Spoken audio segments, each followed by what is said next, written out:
एक शेर में देख रहा था कि एक तवील सड़क देखकर याद आया, तवील बोलते हैं बहुत लंबे को, एक तवील सड़क देखकर याद आया कि कोई उससे भी लंबी ज़बान रखता है। तो रेखा जी की ज़बान लंबी सड़क से भी लंबी है।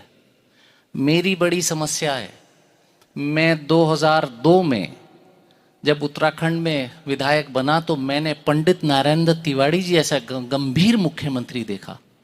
और दिल्ली की बड़ी समस्या है कि दिल्ली ने 3 बार शीला दीक्षित जी जैसी गंभीर मुख्यमंत्री देखी।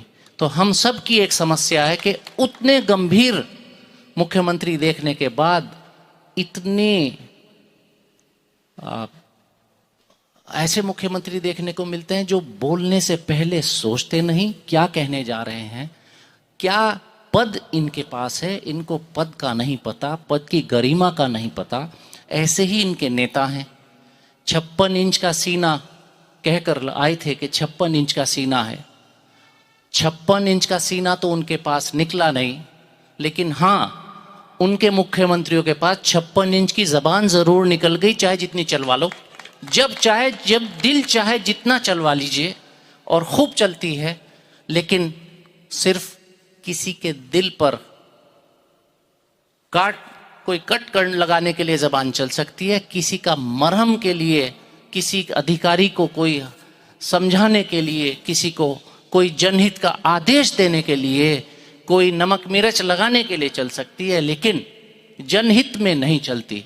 आप इनके मुख्यमंत्री बनने से पहले के जो क्लिप्स फिर जनता में आए, सोशल मीडिया में आए, और वो विभिन्न तरह की बातें कहती हुई पाई गई, तो हम ये सोच रहे थे कि गंभीरता नहीं होगी तब तक, क्योंकि किसी संवैधानिक पद पर नहीं थी। लेकिन संवैधानिक पद दिल्ली जैसे गंभीर मुख्यमंत्री होने के बाद भी इनकी ज़बान पर कोई गंभीरता का असर नहीं दिखाई दिया। ये एक बहुत दिल्ली के लिए परेशान करने वाली बात है, बहुत अशोभनीय बात है और बहुत ही तकलीफ पहुंचाने वाली बात है। आज दिल्ली प्रदेश कांग्रेस कमेटी ने ये एक प्रतीकात्मक आपके जनता के, दिल्ली की जनता के सामने ये एक इवेंट रखा है, जिसमें कि रेखा गुप्ता जी की ज़बान फिसलने के आपके सामने एक प्रेजेंटेशन दिया, और कितनी लंबी उनकी ज़बान है। कभी भी कुछ भी ऐसा बोल सकती हैं जो किसी को तकलीफ़ पहुंचाएगी, किसी को, दिल्ली की जनता को राहत पहुंचाने की तरफ इनके पास, इनकी शब्दकोश में शायद कोई शब्द नहीं है। या तो इनके पास शब्द कोश में शब्द नहीं है, या फिर अधिकारी और सरकार इनकी सुनते नहीं है, या फिर इनको सीरियसली नहीं लिया जाता।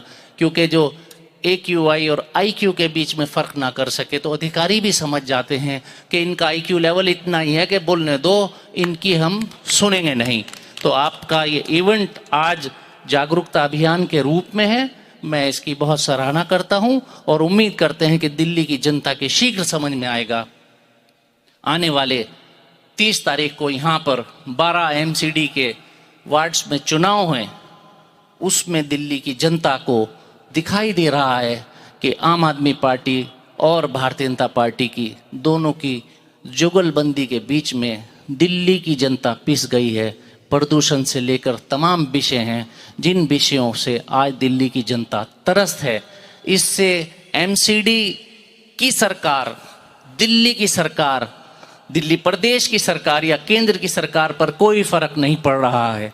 लेकिन हाँ, एक देश भर में एक पैगाम, एक मैसेज ज़रूर जाएगा कि अब जनता दोनों पार्टियों से ऊब चुकी है, और फिर शीला दीक्षित जी की कांग्रेस को याद कर रही है, शीला दीक्षित जी की सरकार को याद कर रही है, राहुल गांधी जी के नेतृत्व में विश्वास कर रही है, खड़गे साहब के नेतृत्व में विश्वास कर रही है, देवेंद्र यादव जी और तमाम कांग्रेस के साथियों के, आप लोगों पर विश्वास कर रही है। तो आपके इस इवेंट की बहुत सराहना करते हुए मैं उम्मीद करता हूं कि ये एक जन जागरूक अभियान के रूप में दिल्ली की जनता लेगी। धन्यवाद। जय हिंद।